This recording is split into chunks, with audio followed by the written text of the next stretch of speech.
Hey guys, welcome to our YouTube channel Chain Solutions. NIT Warangal summer internship release చేసింది. Eligible ఎవరంటే BTech, BSc, MSc, MTech, MCA, MBA. BTech అయితే కనీసం 3-2 semester లో ఉండాలి. MCA, MBA వాళ్ళు second semester complete అయి ఉండాలి. Internship duration వచ్చేసరికి మే 9 నుంచి జూలై 11 వరకు ఉంటుంది. స్టైఫండ్ అయితే వాళ్ళు ఇవ్వరు. ఈ హాస్టల్ ఫెసిలిటీ ఉంటుంది.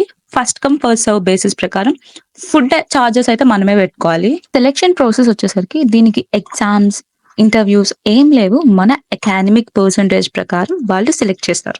ఎవరికైతే ఇంట్రెస్ట్ ఉందో వాళ్ళు అప్లై చేసుకోండి. డిస్క్రిప్షన్ లో లింక్ అయితే ఉంది, అది క్లిక్ చేసి రిజిస్టర్ అవ్వండి. రిజిస్టర్ అయిన తర్వాత మన మెయిల్ కి ఒక అప్లికెంట్ ఐడి వస్తుంది, అది ఇచ్చి అండ్ పాస్వర్డ్ ఇచ్చి సబ్మిట్ చేయండి.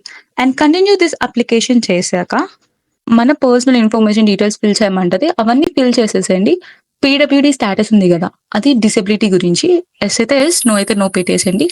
సేవ్ చేసి నెక్స్ట్ పేజ్కి వెళ్ళండి. అక్కడ ప్రాజెక్ట్ రీసెర్చ్ ఏరియా అలా కనిపించింది కదా, దీనిది కూడా లింక్ డిస్క్రిప్షన్ లో ఇస్తాము. అది క్లిక్ చేసి మీ యొక్క బ్రాంచ్ సెలెక్ట్ చేసుకున్న తర్వాత ఒక పేజ్ ఓపెన్ అవుతుంది. లెఫ్ట్ సైడ్ లో అకాడమిక్ రీసెర్చ్ ఏరియాస్ అని క్లిక్ చేయండి. మనకి అక్కడ ప్రొఫెసర్ నేమ్స్ అలాగే రీసెర్చ్ ఏరియాస్ వస్తాయి. అందులో మీకు ఇంట్రెస్ట్ ఉన్నవి 2 సెలెక్ట్ చేసుకుని ప్రిఫరెన్స్ 1, ప్రిఫరెన్స్ 2 దగ్గర ఎంటర్ చేయండి.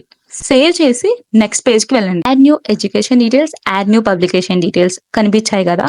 ఎడ్యుకేషన్ డీటెయిల్స్ లో మీ కాలేజ్ డీటెయిల్స్ ఎంటర్ చేసిన తర్వాత మీ మార్క్స్ మెమో ఫైల్ అడుగుతుంది, అది అప్లోడ్ చేసేయండి. సెమిస్టర్ మార్క్స్ కూడా ఎంటర్ చేసిన తర్వాత సేవ్ చేసి నెక్స్ట్ పేజ్ కి వెళ్ళగానే పబ్లికేషన్ డీటెయిల్స్ లో మీ ఫోటో అట్లానే సిగ్నేచర్ ఈ 2 అప్లోడ్ చేయండి. ఈ 2 అయితే మ్యాండటరీగా అప్లోడ్ చేయండి. మిగతా డాక్యుమెంట్స్ మీ ఇష్టం, కావాలంటే అప్లోడ్ చేసుకోండి, లేకపోతే లేదు. సేవ్ చేసిన తర్వాత రైట్ సైడ్ లో డౌన్ లో ప్రివ్యూ అప్లికేషన్ ఉంది కదా, అది క్లిక్ చేసిన తర్వాత ఒకసారి చెక్ చేసుకోండి. చెక్ చేసి ఫైనలైజ్ చేసేసి సబ్మిట్ చేసేయండి.